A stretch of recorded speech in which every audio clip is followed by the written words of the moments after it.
Kekhawatiran adalah penipu ulung yang suka merampok sukacita kita hari ini.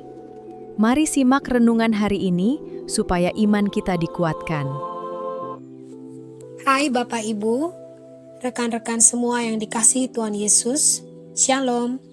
Renungan Depa Voice hari ini 20 Agustus 2026 berbicara tentang bebas dari tirani kekhawatiran besok. Kita ambil dari Alkitab dari Matius 6 ayat 34 yang berbunyi, "Karena itu janganlah khawatir tentang hari esok, karena hari esok mempunyai kekhawatirannya sendiri. Kesusahan sehari cukuplah untuk sehari."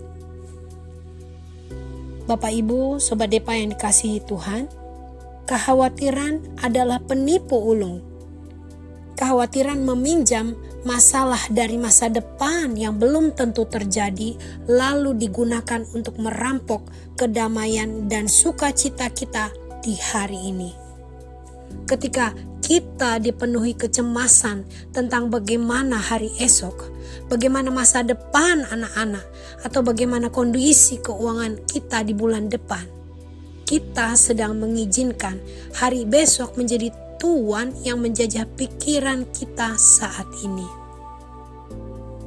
Sobat Depa yang dikasihi Tuhan, mari kita belajar dari suatu kisah nyata kehidupan seseorang yang bernama George Mueller, seorang penginjil abad 19 yang hidup di Bristol, Inggris.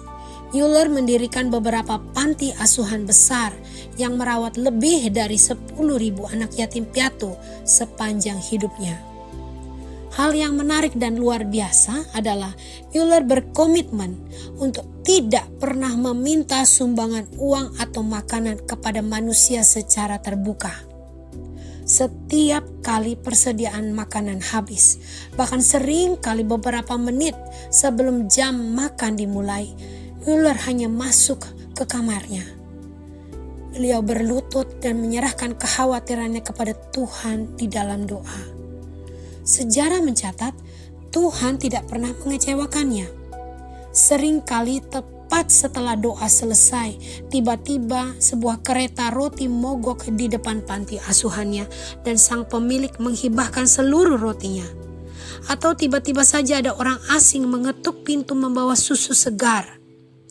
Mueller hidup dalam kemerdekaan batin yang luar biasa dari kecemasan karena dia mengerti satu rahasia, yaitu Tuhan yang memelihara hari ini adalah Tuhan yang sama yang sudah berada di hari esok. Sobat Depa, kemerdekaan dalam Kristus pasti membebaskan kita dari beban untuk mengontrol segala hal di alam semesta ini. Kita bukan Tuhan. Tugas kita adalah melakukan bagian kita hari ini dengan setia, lalu meletakkan hari esok di dalam tangannya Bapa, memelihara burung-burung di udara dan bunga bakung di padang. Adalah Tuhan yang sama yang mengendalikan kehidupan kita. Ketika kita melepaskan kendali palsu, yaitu kita mengizinkan kekhawatiran menguasai kita, kita tidak bisa merasakan bernapas yang luar biasa di tengah tekanan hidup. Kekhawatiran akan hari besok itu bisa melumpuhkan. Mari Sobat Depa kita berdoa.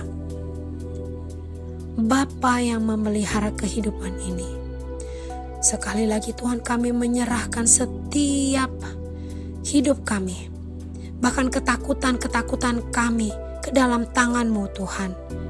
Kami minta ya Bapa, Kau berikan kami kekuatan dan biarkan kami memilih untuk percaya akan kebaikan-Mu hari ini. Merdekakan pikiran kami ya Tuhan dari kecemasan dan penuhilah hati kami dengan damai sejahtera yang melampaui segala akal. Dalam nama Yesus, amin.